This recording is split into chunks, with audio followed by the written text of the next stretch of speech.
Hey everyone, welcome to Money, Sex, and God. This is take two. We got some funky technical issues the first time around, as happens with very sexually charged humans. This is going to be an awesome show today. I have two people that I really adore. I've been following their work for a while now and really loving what they're bringing into the world. So let me bring them on. So if you're watching, stay on. It's going to be really hot. Yay! How we doing? So good. Ooh, that was intense. we we just broke the internet a little bit, Not no surprises there. Too many orgasms. Welcome, Yes. you guys. Welcome. Thank This is Mm, you. our first time meeting, yes. which is amazing. Yeah. So I actually want to let you guys introduce yourself, and then we'll dive into questions and things. Okay, so go for it. Sounds Sure. beautiful. Yeah. Well, I'm Lily Love, and I'm from Australia, and I've been living in the States for about 9 years, and I have been doing women's work for about that long. And really, it started with the journey to save my own life, and then it became just a natural. I have this medicine now, and I need to share that with others. As I was seeing my sisters kind of suffering with the same things that I was going through, which was really feeling disconnected from my body, feeling, having PTSD and anxiety and depression and anger issues and mistrust from at men and all sorts of things. And it just kind of played out in my life and plays out in the women's lives that I work with in so many different ways. Shows up in our money, our relationships with men is so, an easy area to see. But so essentially, I just dove deep into this work for myself and then started sharing that with others. And it is just the most beautiful journey that I could ever ask for. And the work that I do with women always it takes this kind of very similar path and arch, which I refer to as the heroine's journey, where first we realize we're disconnected from our own feminine source, as so many of us, men included, have been through the patriarchy. And that journey of reconnecting with the true power and essence of the feminine spirit, then we come to this place of reclaiming and integrating with the masculine within and without. And yeah, filling up our own cup then leads to us going, wow, I have I have medicine to share with the world. There's something way bigger than me here. Mm, And so I love it. It's mm. amazing. I love your story. Mwah. This is why I just have loved you since the second I saw your posts and your videos, and I can tell that you went through it and you're going through it, and it's so authentically just a part of you. You can't not do it. You can't not help. And I mirror that in you, and I see that in you, and I Mm, adore you in that space. So thank mm, you so much. Thank you. Ditto. mm-hmm. Yay. Joshua, let's hear about you. Yeah. Well, I'm Joshua Hathaway. I'm an American. And Damn. right, Get out of here. right, God, the global outcast at the moment for very good reasons. After having traveled for 2.5 months together, we definitely saw a bit of that too. And gosh, where to start? I grew up in a unique situation, being primarily parented by a gay father, and that set me up to have my family background set me up to have really amazing relationships with men. Actually, I have such a beautiful, powerful, positive relationship with my father. I won the dad lottery, and and I got to sort of get on the path of having pretty profound, intimate relationships with men from the beginning of my journey, from my teens. And that's been a huge and essential part of my path. And I kind of did things backward in a lot of ways. I got really into spirituality when I was young, in my late teens, and was kind of trying to be like a monk and being in this very sort of monastic, very sort of like trying to be celibate and trying to be like good about sex and not do it. And and I, of course, I ended up, uh, uh, getting a former partner pregnant when I was 24 years old, right? As I'm in this phase of like trying to be non-sexual, right? And so I spent my 20s, being a dad, and also continuing to cultivate my spiritual path, and still having a lot of negativity associated with my sexuality, and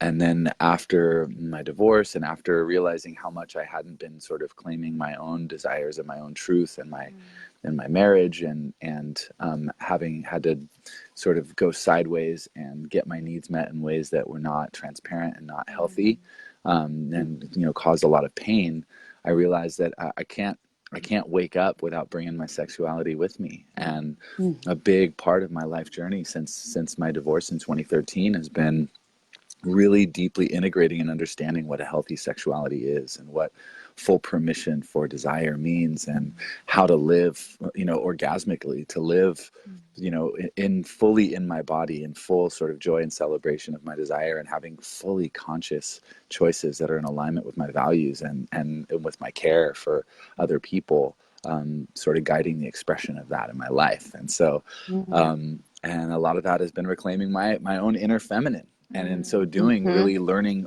like what masculinity is. I spent a lot of my life kind of a bit suspicious of my masculinity, and really tending to a lot of femininity in me, like deep practice of empathy, and deep practice of listening and communication and softening, and a lot of yin work in my martial arts, and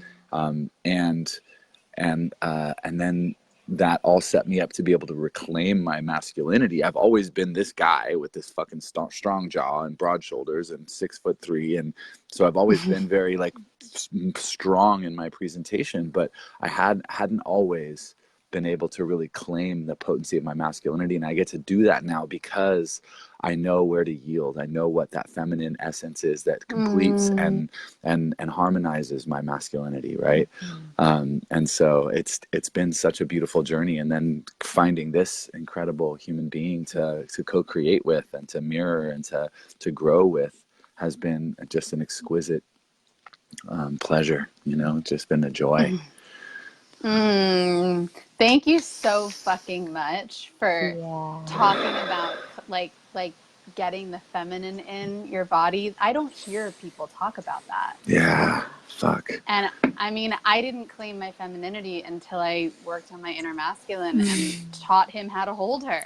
Fuck. Like, he had no idea. He was a penetrative asshole, right? Like, he had no clue. And once he learned the patience and the subtleties, then she got to fly. So, my God, thank you. Thank you. It's something I think about a lot and don't put out into words. So, appreciate that. Yeah, that relationship is so important, and we're really in a phase, I think, where we're reclaiming masculine and feminine and what they really mean. And I was just realizing, after I just led a men's weekend, I led a deep men's leadership intensive this weekend in Santa Cruz, working with men. And a lot of the work we do with men to really anchor them and harmonize them is bringing them into their feminine, right? In a conscious way. And really holding an exquisite container and anchoring and modeling that masculine that holds that feminine. And I realized, like, I say a lot of, I've said a lot of things in these social media mediums that trigger people around masculine and feminine dynamics, right? And I'll relate to the feminine and this essential like desire for submission within the feminine, and this impulse to dominance within the masculine, right? And people get up in arms and they get really mad. They're equating feminine with women. Right. And I actually found some rage about that this weekend. I was like, fuck you for making me invisible when you equate feminine with women. Right. Like, you completely miss an essential part of my humanity when you make that equation. And we miss an essential part of your humanity as women when we equate the masculine with men. Yep. Yeah. Thank you. Especially strong alpha women, like the leader, powerful women, like our masculine is on point. And for so long, I thought, I bet you can relate to this, Lillie, that I had to lessen that part of myself, that I was too strong, too masculine, too angry. Yeah. And I Too thought I would just driven. repel. Yeah. And then I thought I'd repel all these men when I talked about my mission and my business and right. And so really reclaiming that has been incredible. It's such a joy. Yeah.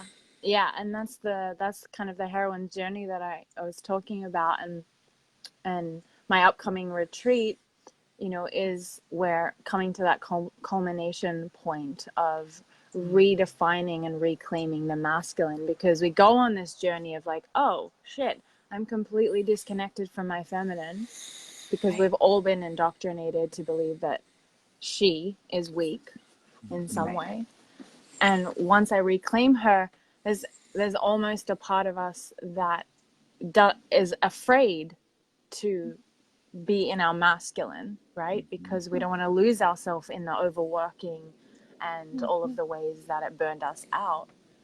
But we can only have that wholeness with both. So then it's like we get to completely redefine that. And once we bring that feminine in, she can nurture him. And it's this funny like dance, right? Where then the feminine kind of holds space for the masculine, and he rests, and he gets to be in his feminine inside of us.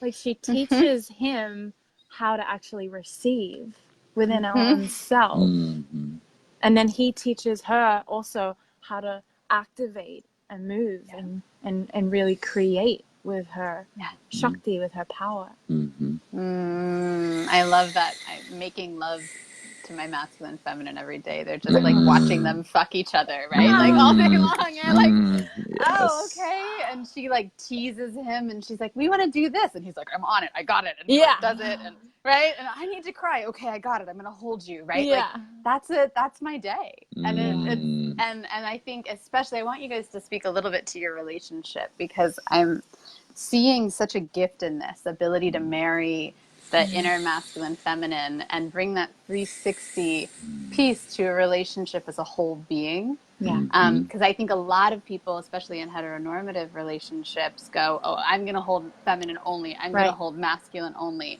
So I'd love if you guys could speak to how that fluidity shows up, if it does. Yeah. Just like last night. Full on. And I would just say, like, first, I remember, not being integrated in my masculine or feminine, really,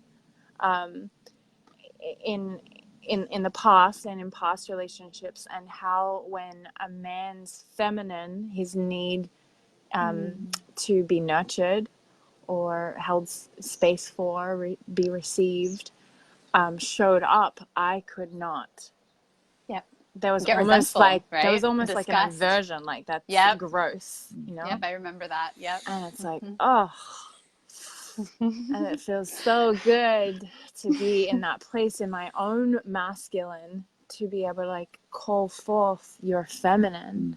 And so last night, we had a beautiful journey of, he's exhausted. He just held such exquisite, deep space for men in this retreat, and his clients and me and my business partner, who's a woman who's here, and we're, mooning and like all of the stuff, and he just keeps showing up and holding space.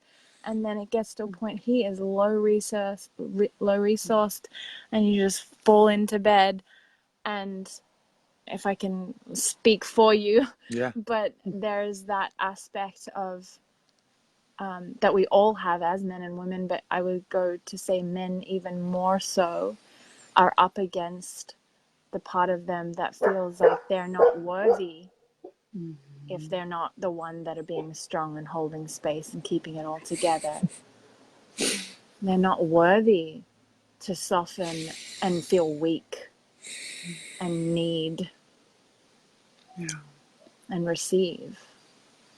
And so we were just being with that and working with that.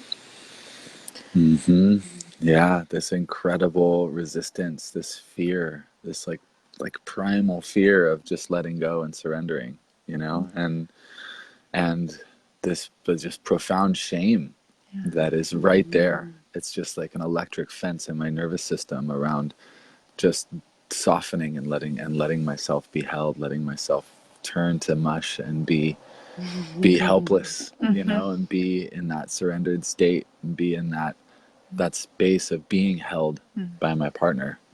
You know? Especially after like my like holding mechanism is so fucking on fire because of how much it's been engaged over the weekend, and even since I didn't really give myself enough space after the retreat to fall apart consciously, so I was still holding it together in a lot of ways. And of course I love holding space. It's fucking what I'm made for. And when there's this vulnerability in the space, like I get activated in a way that is so nourishing for me on a certain level, and so purpose driven, you know. It just brings me into my service and into my purpose to have that opportunity.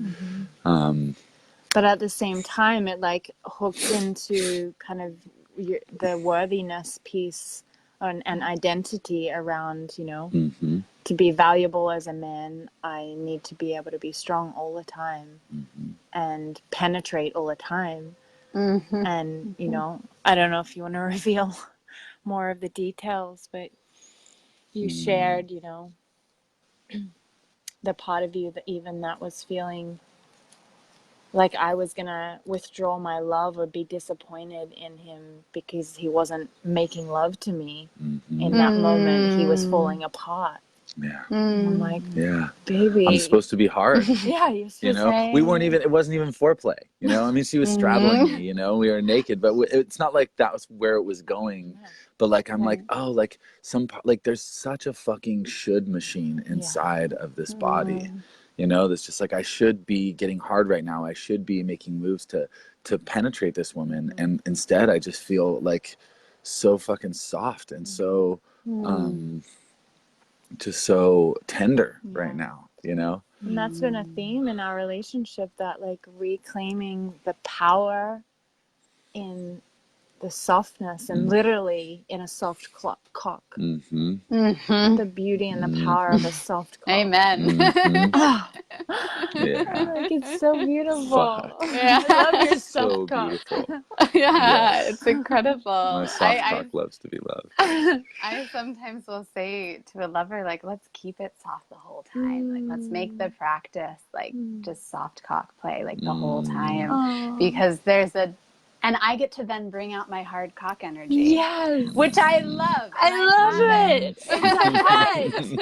And it feels powerful in a different way. Yeah. Right? And for I'm us like, to hold that. Yeah, for us to hold that. And I'm like, why can't I penetrate his heart? Yeah. Why not? Yeah. I can do that. Yeah. And what I'm hearing you guys say, which just gets me so excited, and this must be why I was like so called to bring you on, is what you're essentially doing in your relationship is you're dissolving identity of gender.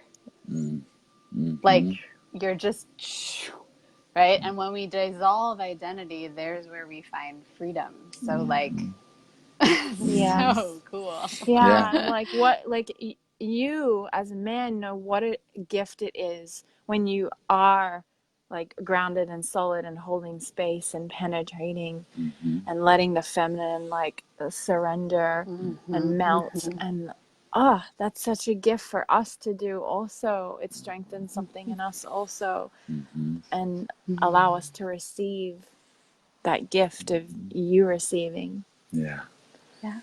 And another piece that's coming up from last night was so rich was I at one point was on top of him and sitting on top of him and just gonna go there. being really soft with you and And you said, I think, about feeling unsafe. Yeah. Can I share? Yeah. So it was a really unique sort of orientation for me to feel so weak, just to feel so like weak is the word, like not powerful, and to feel like, you know, and I'm underneath her and she's hovering over me, you know, and I'm like, I've spent so much time where you are right now, not even realizing how vulnerable it is to be down here. Like, whoa, like like, wow, how did I not get that? How did I not understand? Like, how how incredibly vulnerable it is to have somebody so much bigger than you on top of you, just like all over you, you know? Like, fuck.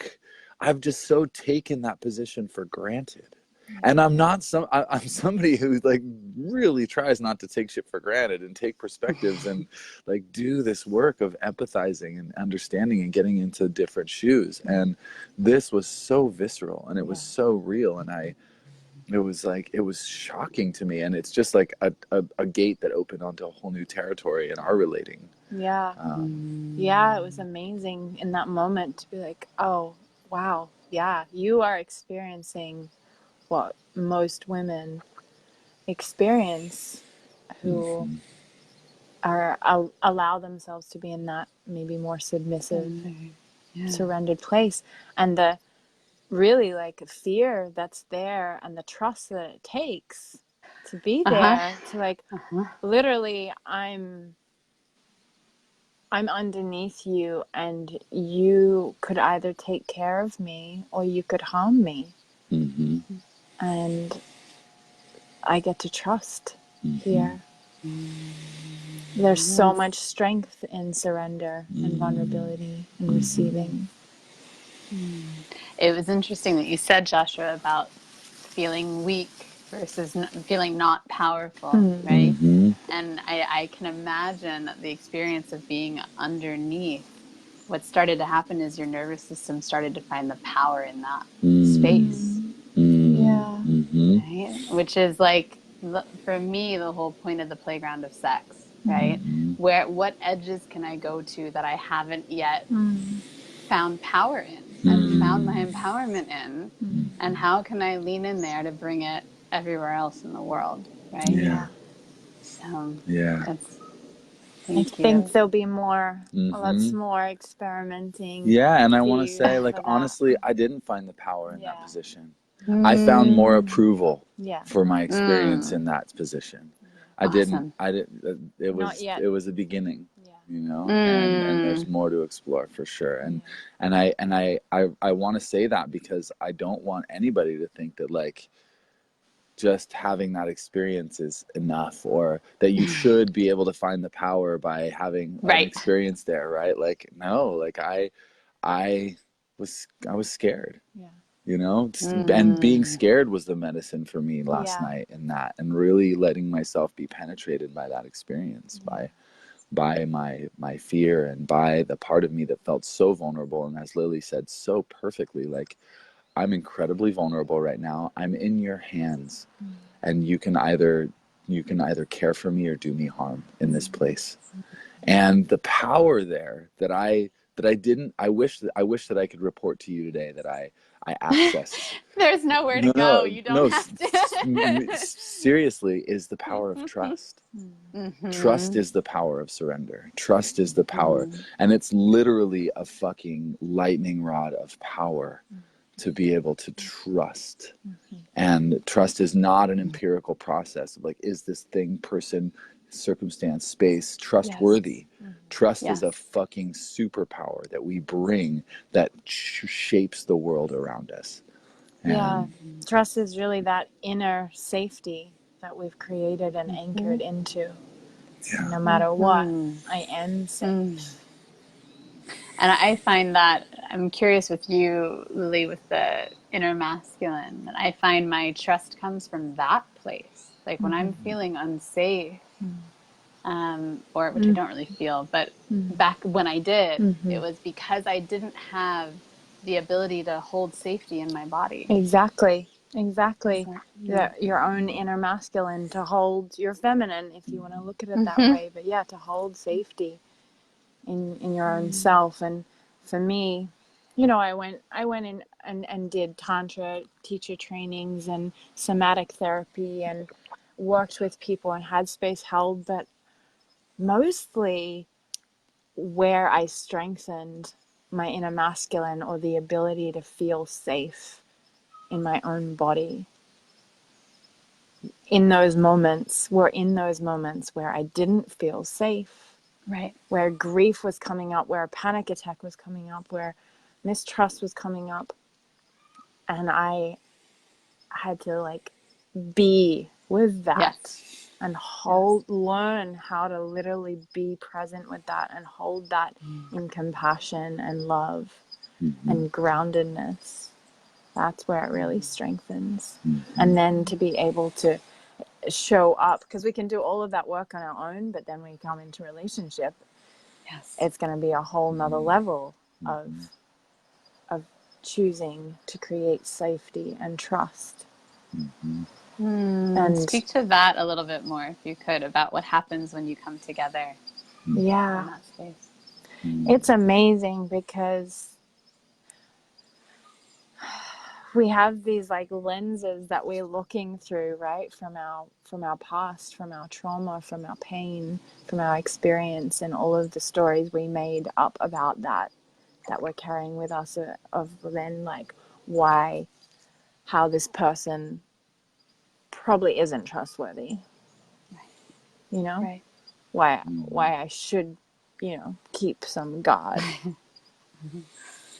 And it's amazing to start to be curious about that and question that in relationship and go, oh wow, for me, I'm more predominantly an anxious attacher type versus an avoidant. And so for me, a trigger could be something like him moving away from me in a moment where I feel vulnerable. And me then deciding he doesn't love me, he doesn't care, he's not trustworthy, whatever other story I want to make up about it. And instead, first breathing into the safety in my own body, and getting curious and challenging that old wound, loving it, bringing compassion, but challenging it, and reaching out from a place of safety, not from a place of demand. Yes, right. And just checking in. Hey, I'm making up this story that you don't care about me right now, that when you moved away, it means that you don't love me, or that I shouldn't trust you, that I can't be soft right now, that I should protect, that I should armor up, that I should hurt you back. And I just want to check, in with you, what's going on for you. Is that true? Is that story I'm making up true? Are you scared too? Wow, how beautiful. There's just reminds me of what David Data speaks a lot of this in relating, when sometimes in relationships it's to give the other person a sense of worth, right? A lot of people go into a relationship because they want to feel cherished and loved, and because they don't have it within themselves. And then we get to this level where it's this wholeness of being, and the relationship is actually just a practice of continual opening. Right? I said to my partner the other day, I was like, I don't think I want to say I love you anymore. I think I just want to say I open to you. That's what it feels like. It's like a constant, and then when one person isn't open, then the other person opens more. So the other person, it's just this right? And the most beautiful. courageous thing you could do, to choose to open, to keep opening, whether that other person is or not.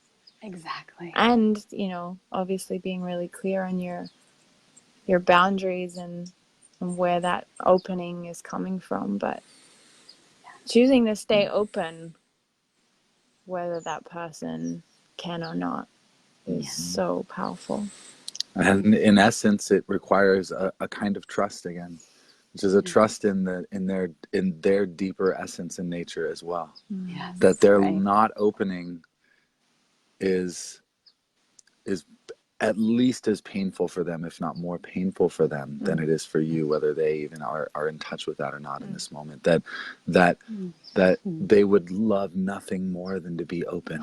They would love nothing more than to be in trust. Yeah. And in this moment, for whatever reason, The they pain can't. is, just gripping too tight. And so that evokes compassion, that evokes a sense of power, because we realize that the essential nature that opens in us is actually ultimately more powerful than any closing, than any contraction that it can meet. And when when our contractions, when my contraction is met with softness instead of armor, instead of another contraction that then just deepens it, there is the opportunity for the healing. Right there is the opportunity for the most profound healing. Because no contraction can really soften and open and be healed in the presence of violence, right? Of any kind, right? Demand, energy, words of violence, any of that. And so cultivating an attitude and a commitment, right? Our commitment as a couple is just this path of opening, right? Yeah. It's not accidental that we're here. Like, we've gotten really clear on what our terms are for a relationship. And if there is a single term for a relationship that is most fundamental to our relating, it's that we're here to be an ally and a mirror for the healing that we took birth for. Yeah, and saying yes to opening. Even in the face of contraction. So I know my audience, right, and who they are a little bit. So I can hear them thinking of something already going, yeah, but. So I just want to presence it. Yeah, show me your butt. I totally hear what they're going to say. So I work a lot with alpha women, right? Like female leaders that want what you have, right? They want what you have, and they can't find it. So, right, which is how they would phrase it. It's not how I would phrase it. But right. How would you want to respond to them about creating a container like what you guys live in? What could they do?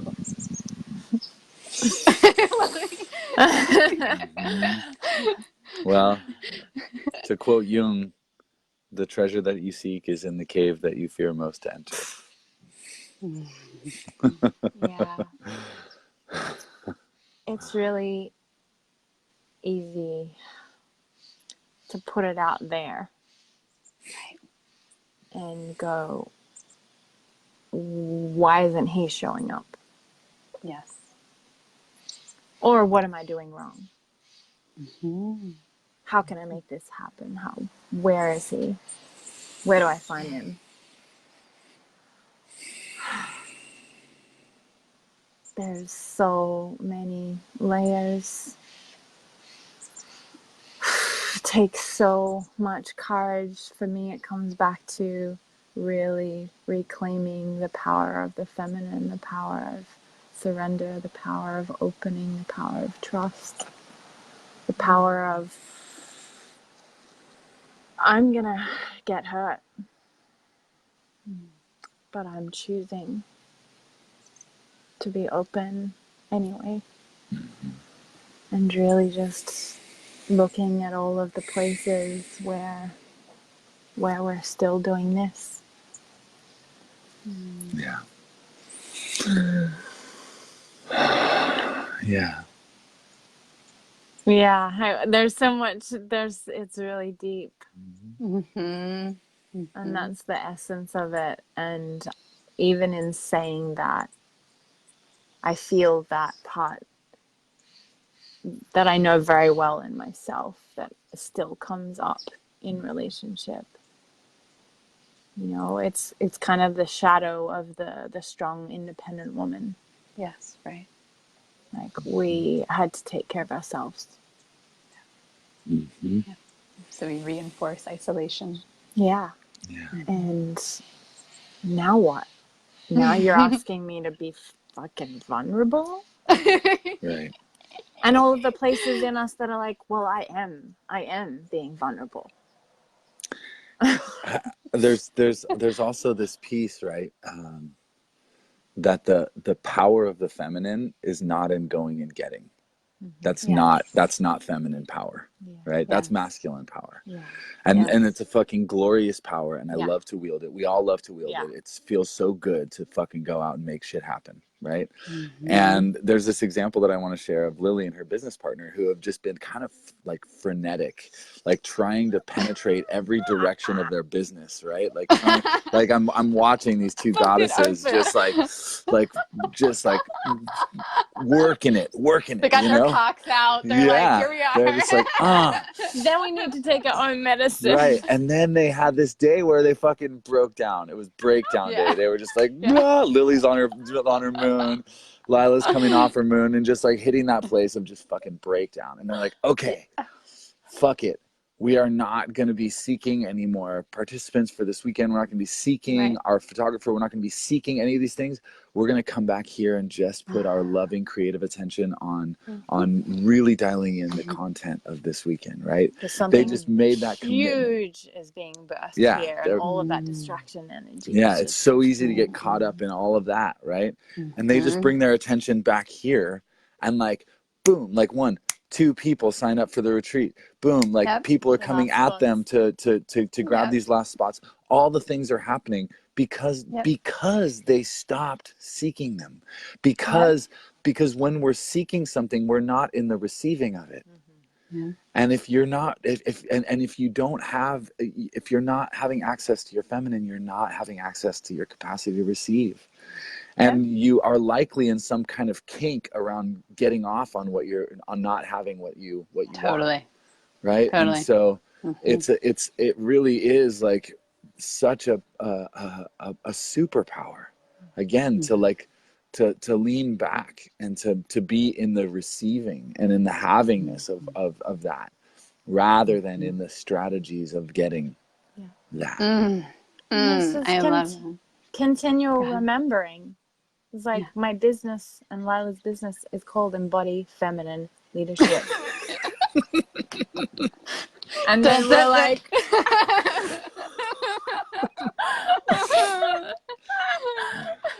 So funny. I love it. I mean, people ask me how my business happens, and I can't tell you. I don't know. I actually have no... Is it like a mystery? I have no idea. Like, I have a group course happening in November, and we already have 3 spots sold, and I haven't advertised at all. And I was like, I don't understand that. Like, none of it makes any sense. Because it's the feminine. It doesn't fucking have to. It's not the point. And I love what you said about not seeking. You know, recently calling into this new relationship in my life, just a little story that I think is kind of solidifies it is, last night my partner was telling me that and it's a woman, but she holds the masculine pole of the two of us in like our like day to day. And she said that she committed to me before we even had our first date. Like, she already knew, like, no, this is it. And she just waited about a year until I softened enough for her to come in, and until she built it up enough. And I was like, yes, can you teach all the people to do that? So it literally just showed up on my door. I had no idea that I was even calling in a relationship. I was like, okay. And then poof. Right? Yeah, exactly. It's that easy. And it's such a funny place to be on that line of like, so I'm supposed to just let go? You know, like, do nothing? Yes. The masculine in us that has worked so hard and has survived that way is just like, okay. And I would say, like, do nothing until you're teased open to something, right? Like, there are these moments when I want to do something in business where I can feel like a turn-on flirtation, And then my masculine goes and gets it. And I'm like, yeah, good job, guys. Go team, right? Yes. Mhm. But if he tries to go get something without her turn on, like, Yeah. fucking, that's going to fall to shit, right? Yeah. It's Yeah. not going to work. Yeah. So I So love it. good. Anything else alive and present for you guys right now? Like feeling really juicy that you want to drop in around? Well, I want to bring this last piece to what feels like a yummy little closure here, because it occurs to me that, you know, we are doing that every minute of every day. We're doing that feminine leadership, that feminine power every minute of every day with every single breath we take. Because our lungs don't force air into our body. There's no pump that's like shoving air into our bodies every time we inhale. All our lungs do is open. And in the opening, they become full of nourishment, right? So that thing, like, what can I do, or how can I have that? Just take a breath. Like, literally, it's the simplest and truest thing. Breathe and receive. That part of you now, you who's listening, just take that breath and feel the nourishment come in. Just get back here. So, yeah. Thank you. Mm-hmm. Thank you. The masculine tying it together for us. Thank you. Yeah. Yeah. And you know, your question actually is a beautiful segue into something that I had a little inkling to talk about here, which is demand energy and what that does in relationship and what that does in sex, right? Unconscious demand energy, the way of force, the way of that we've been trained to make things happen in the world, right? This same conversation around the masculinization of all operations, right? And this way that demand repels, right? That when we are in a state of demand, a state of expectation, a state of needing on some level to force the universe into a particular shape, that we evoke the resistance of especially human beings who value their sovereignty. We evoke the resistance of any being who values sovereignty when we bring any level of demand of you should be this way into any situation. And that goes for, when we're engaging with a new person, especially, I think men have this idea that's been so fucking deeply trained in us about taking. We have to take what we get, right? And I was celebrating a client of mine yesterday who grew up in the Mormon church and grew up just so profoundly shamed around his sexuality. And we've been working together for a while, and he just had like the experience that I wanted him to have as my client, which is like went out on a date and just had the most like easy, sexy experience. And he's like, I just couldn't imagine, I couldn't believe that she could enjoy it so much. And I finished this sentence. I said, you getting everything you wanted, right? That this thing that's happening here is not an either or. In fact, that is just such a profound distortion of what's possible here, that we all get exactly what we want when we're in a space of deep respect for the sovereignty of the other being and allowing ourselves permission to express our desire fully, right? And saying, oh, this is what I want. Like, what comes up for you when you hear that? And respecting that and getting curious about that, right? Yeah. That masculine penetration comes by expressing and by uncovering and saying, this is what I want. It doesn't come by getting that. That's not the power. The true power is in penetrating the space with your desire and then allowing what arises to unfold. Yeah. And that can so be related to the question that you asked, and I work with so many women of that same like, where is he? Where's my man? And that demand and energy that comes through unconsciously, you know? It's like, claim your desire, Right. what you want in a man, in a relationship, in a father of your children, or whatever that is, and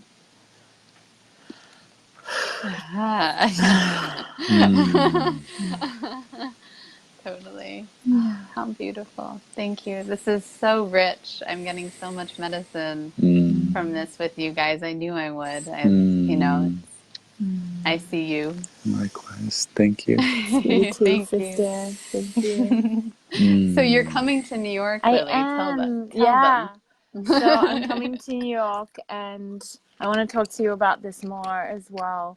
I'm coming in on the 3rd, and I'm organizing a film screening of a film that I have not released in the public. I've released it in like living room kind of screenings with people that I feel safe with. But I'm gonna create a screening on the 3rd in New York, and I would love to see you. What's the film about, baby? What's the film about? It's called Cosmic Touch. I'll be there. And it is, You are gonna fucking get off on Oh this. God. I'll be there. Yeah. And it is, we created a new genre of film. We call it docu-therapy. And it is a journey of a woman, me, uncovering the power of self-pleasure, of female self-pleasure in this case. So that's happening. Yeah. And the intimate relationship between pleasure and trauma. yeah. And what and a really fucking raw, completely unscripted exploration, embodiment of that relationship. It's so I've watched it half a dozen times, and I fucking cry every single time. It just blows my whole experience open. Yeah, and really like that it's caught on camera how to actually be present in the moment of that trauma moving through you and create that safety in your body, which on the other side of that grief or that rage or that fear is so much freedom, so much inner trust, so much more pleasure and power. So yeah, I'm really excited about that, and to see you, to meet you in person. And then on the 6th to the 11th of October, we have our own private island in the Hamptons for Embodied Feminine Leadership retreat. We call it kind of level 3. Not that you have to have come to the others, but this level 3 is a space for women of a certain caliber who have done a certain amount of, work, foundational kind of inner work, that they are ready for this space to really step into the next level. And it's a profound space that we create to dive into the feminine and then also reclaiming the masculine. We're doing stuff around healing the father wound, and how that shows up in our business and our money and our relationships with men. Joshua is coming in for the very first time. We're bringing in a man. I got chills. Thank you. I love when that happens. Yeah, one full day of going deep into doing work with polarity dynamics. Yeah. There's so much juice that we're creating. So juicy. We have one or maybe two, I think maybe one spot left. Okay, we'll post the link right when we're done with this. Yeah. But I mean, all my New York people would fucking love this. Yeah, so. Yeah. And it's embodiedfeminine.leadership.com if you want to go check it out. Great. Thank you so much. Oh, God, such a sexy time for you. This is so great. Thanks, Mama. Yeah. And Joshua, where do we find more of you and follow you more? Yes, Yeah. please, more of you. More me. Thank you. Yeah. Well, I have masteryourbullshit.com is my private website where I do most of my coaching work out of, and I do consulting in organizations, helping build trust within organizations, creating exquisite sort of consent culture and communication accountabilities within organizations to, just knit people together. And then the brotherhoodcommunity.com is where my men's work is based. We're doing our next men's leadership intensive in LA in November 15th to the 18th. And we actually will have the same filmmaker who did Cosmic Touch coming out to film the entire journey. To create a docu-therapy film of men's work. We will have so many incredible stories to tell about the ways that men heal and what happens when men are really given an opportunity to feel, an opportunity to trust and held in that kind of space. So I'm just fucking thrilled. And we in the Brotherhood community just brought in a new partner in our organization. We were 3 and now we are 4. And our new partner, so my business partners, Robert Schwenkler and Peter Rubin, and I have invited in Shuja de Peace, Zachary Driver, who is just an incredible chocolate-skinned man. He was formerly incarcerated. He just is so fucking driven to create a more equitable and beautiful world. And together we are fully up-leveling our curriculum and fully like decolonizing our curriculum. And it's fucking powerful and it's edgy. And our journey with him could be a whole other Facebook Live. It's not as sexy, but it's definitely edgy. Important, yeah. And so, yeah, we're really committed to breaking down the barriers, and our men's work being a space where straight men and gay men and people of color and people of all different sort of fluid gender identifications are able to come in and do their men's work. And to break down the homophobia and the misogyny and the prejudice that keep us colonized, that keep us sort of stuck in this patriarchal framework, or in this brittle sort of frame of being, and really invoking the power of that polarity within our lives of softness and kick-ass hardness that's ready to go fucking make shit happen in the world, because the world needs shit happening in it in a good way. Yes. Right? So fucking powerful. Thank you, guys. And we have on that note, which is an important topic and value for us at Embody Feminine Leadership as well. And we're bringing in a sister of color as an emotional support priestess, and she's doing some father wound stuff with us, and we're going to dive into race as well. But we created a once a month call, co-ed call, to do basically gender reconciliation and kind of conscious sexuality work on. And our next call is next week, and all of the proceeds for that call go into a scholarship, diversity scholarship fund. So all of the men that come in, there's 15 spots for men on the call. All of that goes to the Brotherhood Community Diversity Scholarships, and all of the 15 spots for the women goes to the Embody Feminine Leadership Scholarships. And we already have one woman that is coming in on a scholarship for this retreat coming up in October on the 6th to the 11th as well. And there's so much. That's the less sexy side, I think, in a certain way, No, of everything we've been talking about, right? But the reconciliation work, the work of like sitting down face to face and having the courage to say, this is why I fucking hate and resent men right now, and being heard by a man. Imagine just speaking all of the pain that you have about the masculine to a man, your rage and your resentment, and having him just listen and reflect back and acknowledge you and the validity of your experience, and then getting to hear from a man about his pain and his rage and his resentment and the way that his needs haven't been met. And then also for shame, the ways that I haven't as a man shown up for the feminine the way I'd want to, the ways that I feel shame about my relationship with the feminine, right? To be able to hold each other through this is the essential bridge that all of that Yes. juicy trust and connection that makes our pleasure so possible, that makes our orgasms so alive, is built on the trust that comes from having those difficult conversations. And if I do say so myself, we have created an exquisite container for that to happen in a virtual way, and we would love anybody who's curious about that to join us. And this month we're focused on reconciliation. Last month was more desire without demand, and conscious sexuality, and sort of claiming our desires in the presence of the other in a really safe, environment.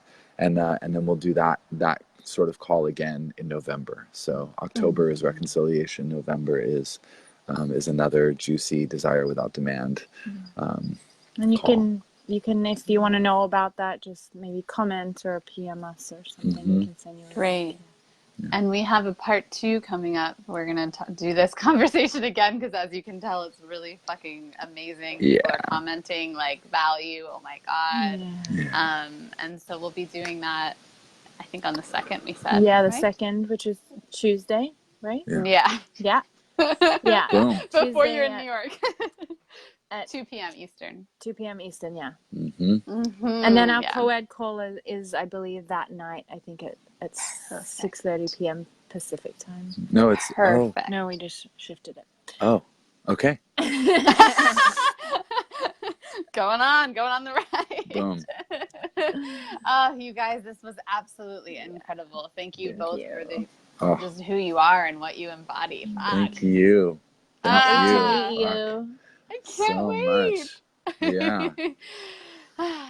And obviously, if anyone has questions for you, they'll comment. And please, those of you watching on replay, #replay, let us know what's coming up for you. Because this was really potent. Thank you so much, guys. Yeah. Thank you so much. Genevieve, thank you for holding the space that you do. Thank you for being a fucking incredible attractor point for so much orgasm, so much like awakening around our power, and around how women get to stand in their power in this world, and have all of the pleasure and all of the love and all of the connection and intimacy, and not have to make these calls that it's either one or the other. Yeah. So thank you for embodying that so fucking like beautiful, sexily and inspiringly. Sexily. Sexily.